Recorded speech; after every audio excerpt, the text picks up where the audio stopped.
Fly SBS Aviation SME IPO has been making a lot of buzz around, specifically because of the GMP being close to 86%, and it has got the entire retail investor community very hyped about.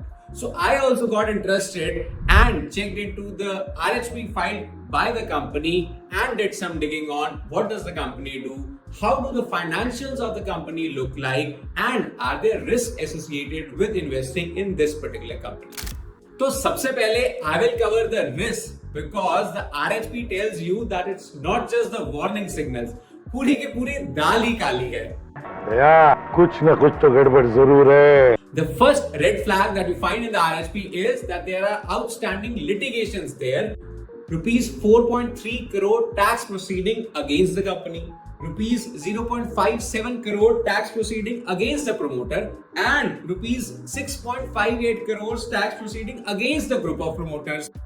Second red flag जो सामने आया है, that is contingent liabilities. If you see in the RHP itself, rupees 46 lakhs is the TDS demand by the tax department because of interest and late fees. फिर आप देखो rupees 13.65 lakhs is the GST demand which the company has to fulfill. तीसरा and सबसे बड़ा red flag for me was that the brother of the biggest promoter and the managing director of the company, Deepak Parasuraman, is involved in a lot of CBI scams, has ongoing cases by SEBI itself, has ongoing cases by different banks itself, line लगी हुई cases की by CBI, which is a big red flag for me. Now, since we have spent time looking at what the loopholes of the company are after going through this 359 page RHP, it's time to actually look into what does the company do. So, company is a private non-scheduled air charter service provider and has almost, I think, the second largest market share within the Indian set of companies. And it provides its services mainly to HNI clients, which includes corporates, executives, politicians, and the list can be plenty. But if you closely look at it, it is dominated by few prominent corporate clients as seen in their RHP. India में HNIs की growth के बारे में आप सब जानते हैं, but let me tell you with some data points. India ranks 6th globally in the ultra HNIs population and ranks 3rd in Asia after China and Japan. By 2024, the population of ultra HNIs in India reached 13,600 with an annual growth rate of 6%, which is humongous. And this growth is only expected to grow further from here. Considering all this, I don't have any issues कि company grow होगी या नहीं होगी.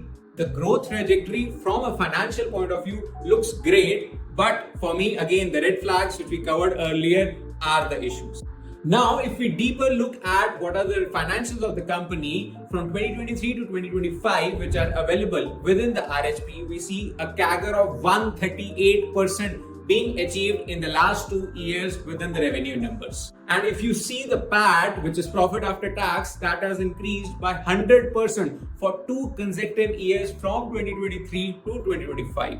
So overall, if you see both the positives and the negative sides involved, I would suggest that retail investors can look at this IPO specifically for listing gains.